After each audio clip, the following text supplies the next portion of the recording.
नमस्कार श्रोते हो, दीपक रगे कथाकथन चॅनलवर तुम्हा सगळ्यांचं मनापासून स्वागत.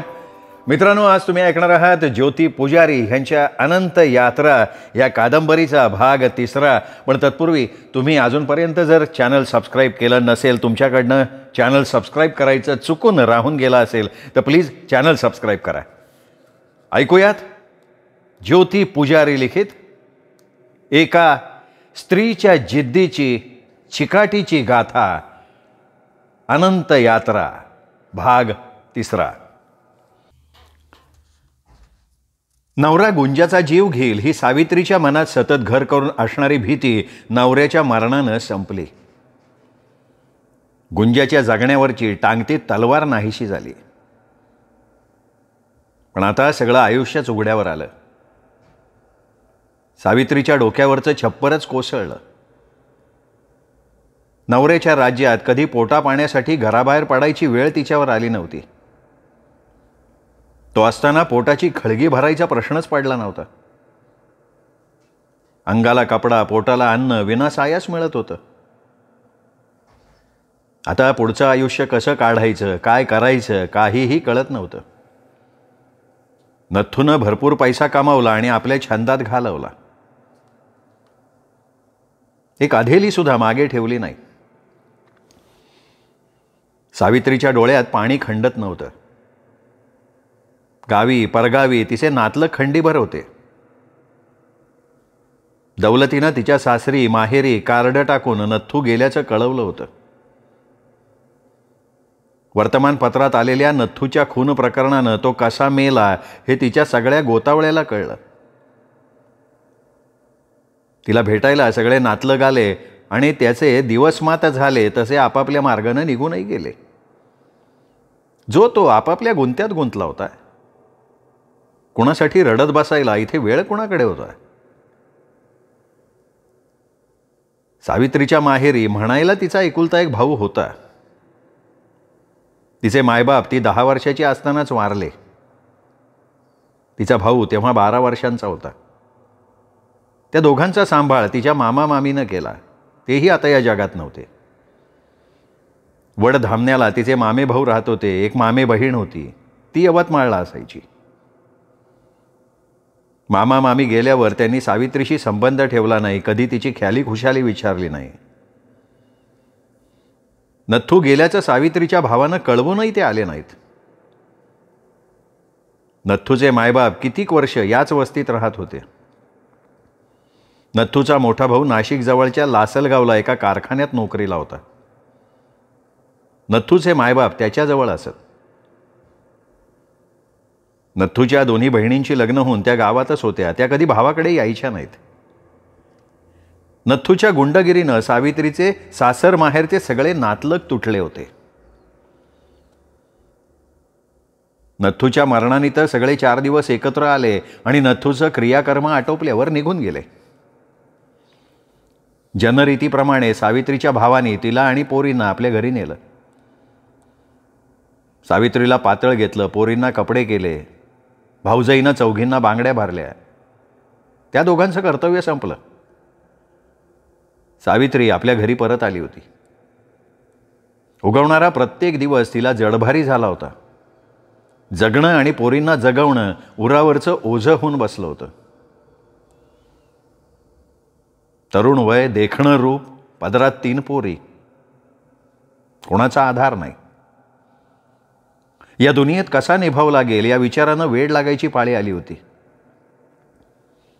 पोरींना जागवायचं आणि स्वतःही जागायचं म्हणजे हातपाय हलवायला पाहिजे, काहीतरी करायला पाहिजे. दारूचा अड्डा आपलं जगण्याचं साधन होऊ शकत नाही. तो चालवायला माणसाचं बळ लागतं. आणि ती पडली बाईची जात. तशा त्या वस्तीतल्या बायका माणसापेक्षा जब्बर होत्या. बंगल्यातल्या बायकांसारख्या कचकड्याच्या बाहुल्या नव्हत्या. चांगल्या पक्क्या होत्या. पण इतकी वर्ष त्या झोपडपट्टीत राहून सुद्धा सावित्रीकडे तो निब्बरपणा नव्हता. परिस्थितीशी झगडावं लागलं की स्वभावात कणखरपणा येतो. 2 घेण्याच्या 2 देण्याच्या कट्टरपणा वृत्तीत येतो. सावित्रीनं माहेरी भलेही काबाड कष्ट केले, हालात दिवस काढले, पण लग्नानंतर नथूनं तिला काही कमी पडू दिलं नव्हतं. गलिच्छ वस्तीत राहणाऱ्या नथूचीही काही तत्त्व होती. त्यातलं एक म्हणजे सावित्रीला त्यांनी पिठामिठासाठी कधी कोणाच्या दारात जायची वेळ येऊ दिली नाही. लाथाबुक्क्यांनी तुडवलं तरी तिला झोपडीत राहून सुद्धा जमेल तेवढं सुख दिलं. आता सगळाच गुंताडा होऊन बसला. दारूचा अड्डाही पोलिसांनी उद्ध्वस्त केला. तो नव्यानं सुरू करणं, त्याच्यासाठी जी काही उलटी कामी करावी लागतात ती सगळी करणं, हे सावित्रीच्या आवाक्यातलं नव्हतं आणि मुळात तिच्या मनाला ते पटणारही नव्हतं. दारूच्या गुत्त्यावर कामाला असलेले परभ्या डिंगऱ्या तिच्याकडे येऊन गुत्त्याचं काय करणार विचारून गेले, पण ती काही बोलली नाही. संध्याकाळची ती आपल्या झोपडीच्या दाराशी विचार करत बसली होती. आता पावे तो वस्तीतल्या लोकांनी तिला खूप मदत केली. नथूची मयत, त्याचं दिवसपाणी सगळं वर्गणी गोळा करून केलं. तिला, तिच्या पोरींना आपल्या घासातला घास दिला, पण ते काही जन्मभर तिला पोसू शकत नव्हते. सगळेच हातावर पोट असणारे मजूर कामगार ते किती पुरे पाडणार? त्यांचेच संसार फाटके होते. ते तिच्या फाटक्या संसाराला किती ठिगळं लावणार? तिचं तिलाच सावरावं लागणार होतं, पण काय करावं ते कळत नव्हतं. ती आपल्या विचारात गुरफटलेली. पोरी दारापुढे खेळत होत्या. क्या रे आईशी क्यों बैठी तू? जमिनीतून उगवल्यासारखा गफूर अचानक तिच्या समोर येऊन उभा राहिला होता. तिने दचकून त्याच्याकडे बघितलं. अरे भाभी क्या हो गया, कुछ बोलो ना. तिच्या बाजूला बसत त्यांनी प्रेमाने विचारलं, पण त्याचे डोळे वेगळे बोलत होते. त्याचा इथे येण्याचा हेतू चांगला नाही हे त्याच्या नजरेवरनं तिच्या लक्षात आलं. अरे कुछ पैसे की फिक्र है क्या? अरे बताओ ना, फिर मैं किस लिए? चलो अंदर चल के बाता करते, चलो. तो तिला खेटायला बघत होता. का बोलायचं ते आधीचं बोल. ती ताडकन उठली होती. अरे गुस्सा क्यों होती हो? अच्छा यहीं पर बात करते. देख तुझे पैसे चाहिए ना, मैं देता. त्याची नजर तिच्या छातीवर रोखलेली होती. तिने त्याच्याकडे रागानं बघितलं. अरे तू गलत मतलब नहीं निकाल. हाँ मैं तेरी वो शराब की भट्टी खरीदता ना. तू बोल खाली तेरे को कितने में बेचना. तू बोलेगी ना उतने पैसे देंगा मैं. एक बात है वैसे, मेरे को वो पुराने वाली टूटी फूटी भट्टी नहीं मांगती. उसमें बहुत जुगाड़ करना पड़ेगा. वैसे भी तो ये गैर कानूनी धंधा है, हमेशा पुलिस का डर लगा रहता है. हाँ लेकिन तेरे लिए मैं वो भी कर लूँगा. तुझे मदद करने के वास्ते मैं यह भट्टी ले रहेला. अरे उस्ताद नहीं तो क्या, मैं हूं ना. पानानं रंगलेले दाग दाखवत तो हसला. नथूला वस्तीत सगळे वस्ताद म्हणत. काय लय एवढी मेहरबानी करतं? मी पाहीन काय करायचं. जा तू, आणि त्या हिचं नाव घ्यायचं काम नाही. सावित्रीने त्याला झडकारलं.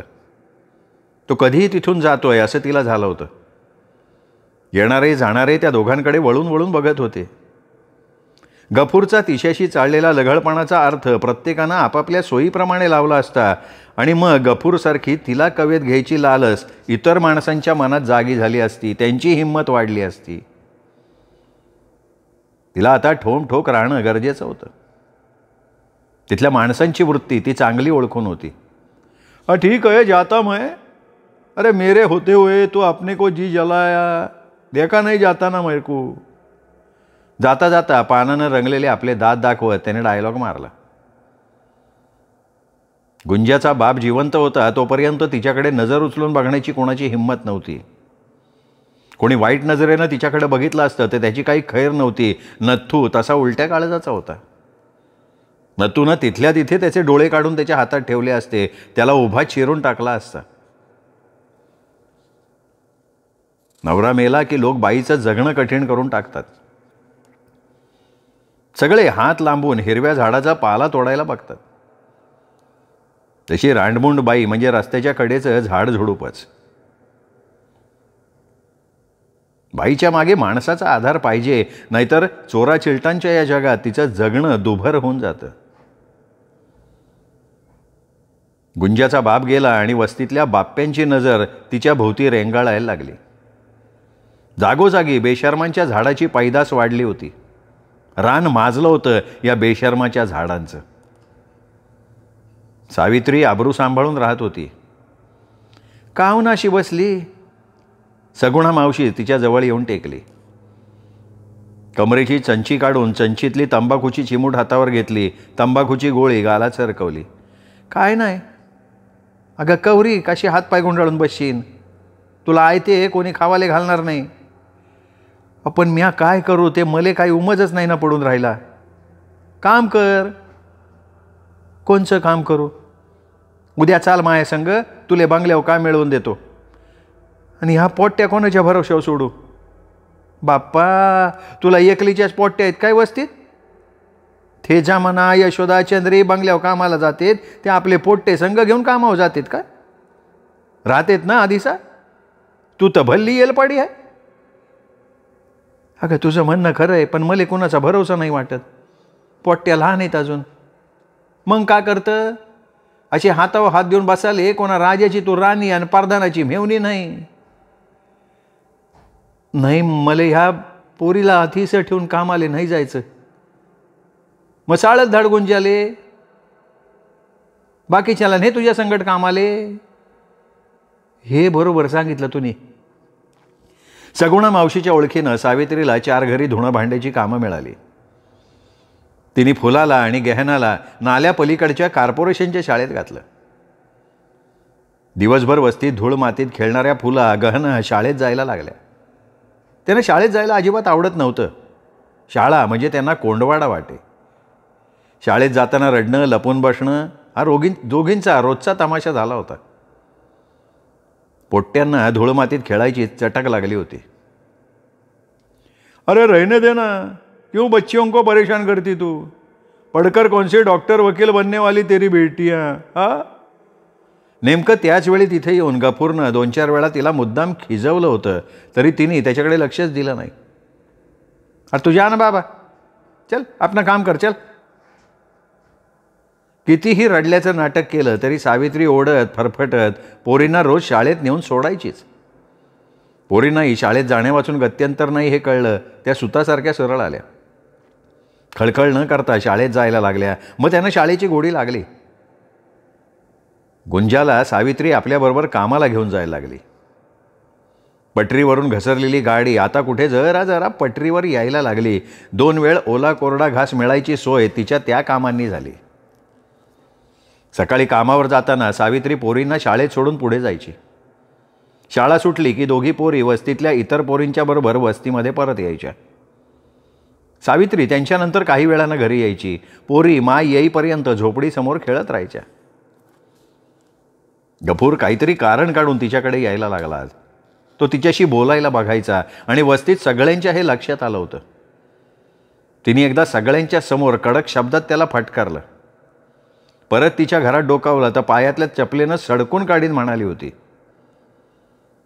त्या अपमानानं त्याच्या डोळ्यात निखारे पेटले होते. त्याचं तिच्या घरी येणं सगुणाच्याही लक्षात आलं. सावित्री, त्यो डोम्या नाक तुझ्या नजर ठेवून आहे बाई. सगुणा मावशीने तिला सावध केलं. माझ्या ध्यानात आलंय सार, मी अशी रस्त्यावर पडेल आहे का मावशी? मला पोट्ट्याची फिकर वाटती. इथं माणसांची नियत धड नाही. परवाच्या रोजी त्या कुसमीले खाटकाच्या घरामागच्या झाडोऱ्यात त्या डिंगरेनं धरली. ते पोट्टी बी तशीच. साऱ्याला ते मालूम झालं. हाव ना माय, जान जवान पोरगी पाहिली गे कावरलं कुत्रं होते बाप्पा त्यांचं. सगुणाला तिचं बोलणं पटलं. तिचा नवरा तिला सोडून दुसऱ्या बाईच्या मागे गेला. ती आणि तिचा लेक दौलती या वस्तीत राहिले नेकीनं. चिखलात राहूनही सगुणानं स्वतःच्या अंगाला चिखल लागू दिला नव्हता किंवा पोराच्या अंगावर चिखलाचा डाग पडू दिला नव्हता. पोरी मोठ्या होत होत्या तसा तसा सावित्रीचा जीव काळजीनं काचला. रात्री जरा कुठे खुट्ट झालं की ती पटकन जागं व्हायची. सगुणा मावशी, सलमान चाचा, दौलती आणि वस्तीत काही भली माणसं होती ती मोजकीच. बाकी सगळी रावणाची लंका. कोणाची कितीही मदत असली तरी घरात पुरुषाची जात नसली की बाईला ठाई ठाई अनेक प्रश्नांना तोंड द्यावं लागतं. आबरूचं जिणं जगताना पावलोपावली सावध असावं लागतं. नथू गेल्यानंतर तिचा भाऊ आला, भाऊजाई आली, रीतीप्रमाणे तिला चोळी बांगडी केली. पण त्यानंतर तिच्या भावानी परत तिला तोंड नाही दाखवलं. सुरुवातीला रोज रात्री सावित्री नवऱ्याच्या आठवणीनं व्याकुळ व्हायची, ढासाढासा रडायची. पोरी चिमणीसारखं तोंड करून तिच्या कुशीत दाडायच्या. गुंड असला, साऱ्या गावावरनं ओवाळून टाकलेला असला, तरी नथूच्या जीवावर तिचं आयुष्य बिनघोर चाललं होतं. तो होता तोवर तिला जगाची पर्वा करायची कधी गरज भासली नाही. मारलं झोडलं तरी त्यांनी तिला सुखही भरपूर दिलं.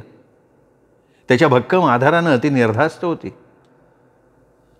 पण त्याचे एकूण धंदे बघून एक ना एक दिवस याचा घात होणार अशी धाकधूक तिला सारखी वाटायची. आणि तिची ती भीती खरी ठरली होती. त्याच्या दुश्मनानं डाव साधला होता. तो तर मेला, पण या उघड्या जगात सावित्रीला आणि पोरींना निराधार करून गेला. दिवस बसून राहत नाही. मरणारा आपल्या मरणानं जातो, त्याच्या मागे राहणाऱ्याला मरत मरत जगावं लागतं. हळूहळू सावित्रीने उभारी धरली. पोटच्या पोरींसाठी नवऱ्यामागे जगायला शिकली. फुला गहना दिसायला बापासारख्या होत्या. काळा रंग, फताडं नाक, रुंद चेहरा. गुंजानं मात्र आईचं रूप घेतलं होतं. तसाच गोरा रंग, लोभस चेहरा. ती मोठी होत होती तसं तसं सावित्रीच्या मनावरचं काळजीचं ओझं वाढत होतं. 8 वर्षांची झाली तरी अजून तिने गुंजाला शाळेत घातलं नव्हतं. ती तिला जरासुद्धा आपल्या नजरेआड होऊ देत नव्हती. सावित्रीला यादव ठेकेदाराकडचं काम मिळालं होतं. त्यांची जुनी कामवाली अचानक वारली. सगुणानं ते काम सावित्रीला मिळवून दिलं. तिच्या आधीच्या 4 कामात 5व्या कामाची भर पडली होती. पहिल्या दिवशी यादव ठेकेदाराकडे कामाला जाताना सावित्री जरा घाबरली होती. यादव गावातल्या स्मशानाचा ठेकेदार आहे हे सगुणानं तिला सांगितलं होतं. सावित्री 8 वर्षाच्या गुंजाला हाताशी धरून ठेकेदाराच्या बंगल्यात गेली. समोरचं अंगण पार करून दाराशी आली. दार उघडंच होतं. तिने दारातनं डोकावून बघितलं. समोरच्या कोचावर ठेकेदाराची आई अम्मा गुंजाच्या वयाच्या एका मुलीशी बोलत बसली होती. त्या म्हातारीचं लक्ष दारात उभ्या असलेल्या सावित्रीकडे गेलं. सगुणाबरोबर कामाचं ठरवायला आली तेव्हा या म्हातारीनं ठेकेदाराच्या माईनंच ठरवलं होतं सगळं. ठेकेदाराची बायको समोर होती. ती अधूनमधून तिला कामाबद्दल बारीक सारीक सांगत होती. आजपासनं कामाला सुरुवात करणार ना? अम्मानं विचारलं होतं. हाव, म्हातारीनं सुनेला आवाज दिला. त्या दिवशी तिच्याशी बोलणारी म्हातारीची सून बाहेर आली. अम्मा आपने बुलाया? डोक्यावरचा पदर सावरत तिने सासूला आदबीनं विचारलं. हां, उसको काम समझा दो आभा, इसको पिछवाड़े लेके जाओ. म्हातारीनं तिच्या समोर बसलेल्या नातीला सांगितलं. काळी सावळी, मोठ्या भोकर डोळ्यांची, लांब केसांच्या 2 वेण्या घातलेली, गुंजाच्याच वयाची ती मुलगी. आभा तिचं नाव. ती आपल्या मोठ्या डोळ्यांनी गुंजाला न्याहाळत होती. गुंजाचा मळका झागा, डोळ्यांवर आलेल्या केसांच्या झिपऱ्या, मळकट पण गोड चेहरा. गुंजा, सावित्री, आभा बंगल्याच्या बाजूच्या अरुंद बोळीतनं मागच्या अंगणात गेल्या. समोरच्या अंगणासारखं ऐसपैस असलेलं ते मागचं अंगण. अंगणात 4ही बाजूने आंब्याची, आवळ्याची, जांभळीची झाडं फेर धरून उभी होती. मागच्या कुंपणापाशी करवंदाची दाट जाळी होती. झाडांच्या आधारानं कपडे वाळत घालायला दोऱ्या बांधल्या होत्या. एका बाजूला पाण्यानं तुडुंब भरलेला मोठा हौद होता. हौदातून पाणी काढण्यासाठी बाहेरच्या बाजूनं नळ लावले होते. नळाच्या एका बाजूनं कपडे धुवायचा दगड बसवला होता. नळाखाली खरकट्या भांड्यांचा ढीग सावित्रीची वाट बघत होता. गुंजा झाग्याचा नाडा तोंडात चघळत सगळीकडे भिरी भिरी बघत उभी होती. आभानं तिच्याकडे कुतूहलानं बघितलं. आपल्या बरोबरीची ही मुलगी, ही धुणी भांडी करणार का काय? तिच्या डोक्यात आलेली शंका तिने लगेच सावित्रीला विचारून टाकली. सावित्री हसली. ते मायासोबत येते आणि केलं काम तर काय होते? कामानं माणूस झिजते का? सावित्रीच्या बोलण्यानं आभाला गुंजाची दया आली. बिचारी एवढ्या लहान वयात काम करणार. ती गुंजाजवळ आली. तुझं नाव काय ग? गुंजा. गुंजा तोंडातल्या तोंडात पुटपुटली.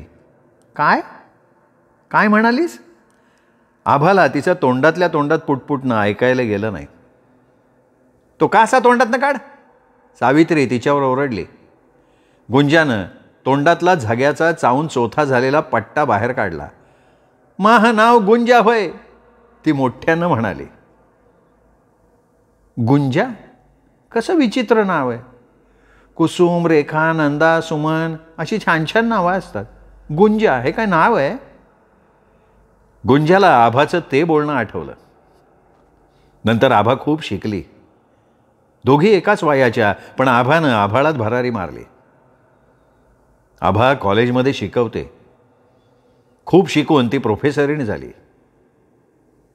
आणि मी तिच्याच वयाची असून चुलीतलं लाकूड होऊन जळून राहिली. असतं एकेकाचं नशीब.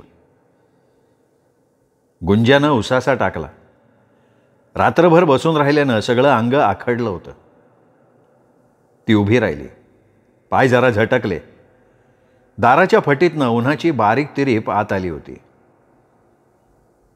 गुंजानं दार उघडलं. बाहेरचं बंद दाराशी आलेलं ऊन भासदिशीने आत शिरलं. ती अंगणात आली. जरा वेळ घराच्या पायरीवर बसली. किसन तिला चिकटून बसला. श्रोतेमित्र हो, अनंत यात्रा ह्या कादंबरीचा हा 3रा भाग इथेच संपला. 4था भाग उद्या. तोपर्यंत नमस्कार मित्र.